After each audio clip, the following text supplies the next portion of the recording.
Hello mga langga, for today's video, Diyan, nagabanding kami sa akong friendship here. So, she's officially signing off start tomorrow. So, unsa man imong mainguntin nga kanang kuan, wala na ka dere, dili na nimo may makauban start tomorrow. Mahilak di ay. Ang masasabi ko lang is mahilak di ay. Alo, nilak din siya. Daw abno. Ay, dili. Ang maingon lang nako is kaning part man gyud na sa ato ang kinabuhi nung magrota. So dili tanang tao sa imuhang tupad magpabilin forever. So nagyud na sila sa imuha, dili na sila mawala sa mong kasing-kasing, pero na sila yung mga sariling mga tinguha, pangandoy sa kinabuhi. It doesn't mean nga mo langyaw, it doesn't mean mo hawa, is wala na ang bond bitaw, wala na ang connection na dito. Na dito ang pagkaamiguhay, na dito ang memories, na dito ang naaba maingon nimo nga connection, di yun na mawala. So sa kuha naman sa paghawa nako na ay gamay nga makaingon ka na oy kaning sayanga oy nga mohawa kay syempre kung moadto kag mga uban kumpanya unang-una gyud lantawon sa mga tao nganong nagstay sila sa workplace sa panglantaw nga naatay pagkinahanglan naatay gusto kanang natay gusto tinguhaon pa ba kaning pag-growth sa atong career. Syempre di man ta nagkabata-bata no. Magkatiguang man gyud ta. So ako nangandoy ko nga ma-improve pa ang ako ang naaba living kanang kumbaga kaning panginabuhian ako. So gi-improve na ko akong career, even my physical. So ang pag-adto na kog Davao no uban sa kabubuton sa Ginoo nga iya akong patubuon in my mental aspect, in my physical, in sa akong career, sa akong success.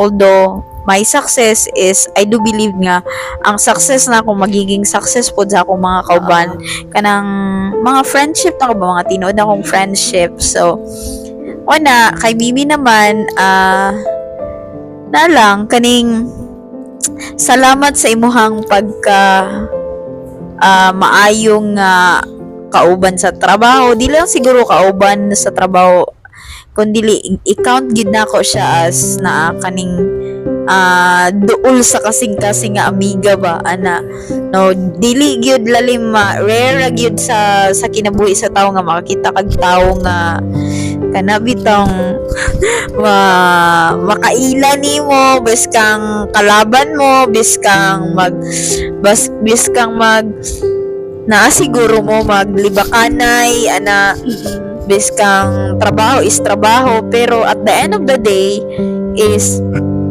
amigo mo, suod mo. Ano man yun ang tinod nga amigo, maglibakanay, magdinautay, but the end of the day, nahigugma sila sa usag-usa daw.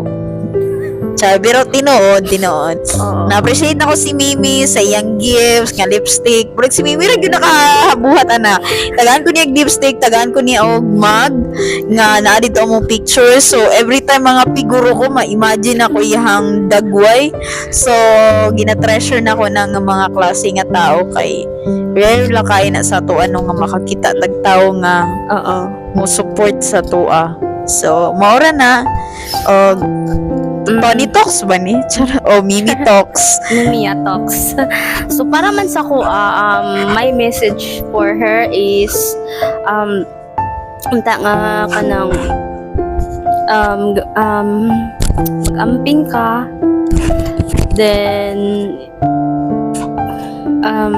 kanunay lang nimo isalig imuhang kaugalingon kay God, kay si God ang always naga-protect sa imo, then, I hope nga soon na magkita pa ta ulit din.